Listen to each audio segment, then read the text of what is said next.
আসসালামু আলাইকুম। Cardless ইএমআইতে sell হয়ে যাচ্ছে আইফোন 13 প্রো। তো এই ফোনটা নিচ্ছে হচ্ছে ভাইয়া। তো আমরা ভাইয়ের সাথে আগে পরিচয় হয়ে নিব। ভাই আপনার নাম কি? মোহাম্মদ জিসান।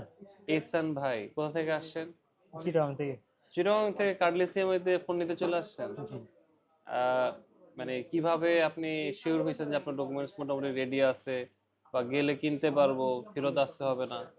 নাকি আমাদের ফেসবুকের যে পোস্টগুলো আছে ওগুলো নিয়মিত দেখছেন, তাই জি তো? জি আপনাদের প্রত্যেকটা আপডেট আমার কাছে আসে।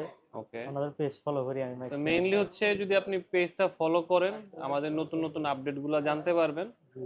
আর যারা আপডেটগুলো রাখবে তাদের অবশ্যই ডকুমেন্টগুলো রেডি থাকবে, আর এসে হয়তো ফেরত যাইতে হবে না, ফোন কিনে বাসায় নিয়ে যেতে পারবেন। ডকুমেন্টস গুলো প্রপারলি ঠিক থাকা লাগবে। সো মেইনলি যারা দূর দূরান্ত থেকে আসবেন অবশ্যই আপনারা চেষ্টা করবেন আপনার ডকুমেন্টগুলো আগে রেডি করতে, এরপরে শপে আসবেন। হ্যাঁ, তো ভাইয়া কিন্তু কি কি ডকুমেন্টস আপনি দিছিলেন?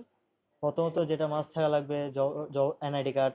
NID card. এনআইডি কার্ড ছাড়া কি কেউ অ্যাপ্লাই করতে পারবে? না না, মাস্ট এটা এটা হচ্ছে থাকা। সবার আগে মেইন। এটা মেইন। তারপরে কি কি দিলেন? তারপর জব আইডি কার্ড, হুম হুম। বিকাশ বা ব্যাংকের স্টেটমেন্ট। হুম। তারপর একজন গ্যারান্টারের আইডি কার্ড তো অবশ্যই লাগবে। গ্যারান্টর কে কে ছিল, কে কে হইতে পারে? গ্যারান্টার ভাই, মা, বাবা মা, বাবা, ভাই বোন, মানে মানে ফার্স্ট ব্লাড যারা ফ্যামিলির। আছে ফ্যামিলির লোকজন গ্যারান্টর হইতে পারবে। এটাও তো। আর যদি ব্যাংকের স্টেটমেন্ট বা বিকাশের স্টেটমেন্ট তো আগে থেকে বাসা থেকে রেডি করে নিয়ে আসতে হ্যাঁ হবে, হ্যাঁ, পিডিএফ। ডাউনলোড প্রিন্ট করে পিডিএফ করে আনতে হবে এটা। পিডিএফ করে আনতে হবে। যদি কোনো ব্যাংকের পিডিএফ না পাওয়া যায় সেক্ষেত্রে ব্যাংকের শাখা থেকে গিয়ে নিয়ে ব্যাংকে আসতে হবে স্টেটমেন্ট অভিযোগ সিল করবে। সহকারে। জি। তো ফোন নিলেন 13 প্রো, কত টাকা, কত পার্সেন্ট ডাউন পেমেন্ট দিলেন? 30% ডাউন থার্টি পেমেন্ট। পার্সেন্টের মতো ডাউন পেমেন্ট দিচ্ছেন। মোটামুটি 21,000 সামথিং এর মতো ডাউন পেমেন্ট দিচ্ছেন, তাই তো? জি জি। এই যে কিস্তি সুবিধায় ফোন কিনলেন, এটার সুবিধা কি অসুবিধা কি? এটা সুবিধা হচ্ছে এক, মানে মানে প্রতি মাসে একটা মানে আস্তে আস্তে দিতে আস্তে আস্তে পারবেন, তাই তো? দিতে আর পারবেন অসুবিধা এটা। কি? খরচটা অসুবিধা বেশি। হচ্ছে ওই যেটা ইন্টারেস্ট। ইন্টারেস্ট বা যেটা বেশি টাকা জি নিচ্ছে জি, ওইটা একটু বেশি টাকা বেশি, তাই ওইটা তো? একটু সমস্যা। আর একটু কম নিলে মনে হয় ভালো হইতো, তাই না?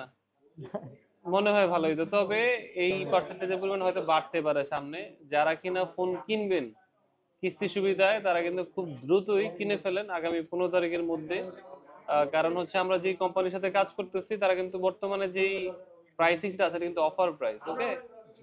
তো যারা হচ্ছে মানে আমাদের শপে কি আসতে পারে কিনা আপনার ভাই ব্রাদার জি জি, ফ্রেন্ড যারা ইনশাল্লাহ আছে? ভাই, ভাইয়ার সবে আসবেন অবশ্যই, ভালো প্রোডাক্ট আছে, বিশ্বস্ততার সাথে নিতে পারবেন। নিতে পারবে, আচ্ছা আচ্ছা। আর হচ্ছে যারা কিস্তিতে ফোন নিতে আসতে চায় বা আসবে তাদের উদ্দেশ্যে আপনার কিছু বলার আছে কিনা, যে কিস্তিতে ফোন কিনবে না কিনবে না, না দরকার নাই?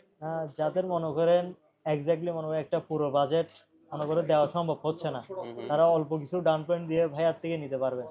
আর যদি মনে করেন যে না আমি একটু দরদাম করে দেখে শুনে কিনবো, কমে কিনবো, তাহলে অবশ্যই কিসে কিনতে হবে? ক্যাশে ক্যাশে কিনতে কিনতে হবে। হবে, এই কিন্তু তো। সবার ক্ষেত্রে তো আর ক্যাশে কেনা সম্ভব না। এই তো, এটাই মানে যার জন্য যেটা সুবিধা।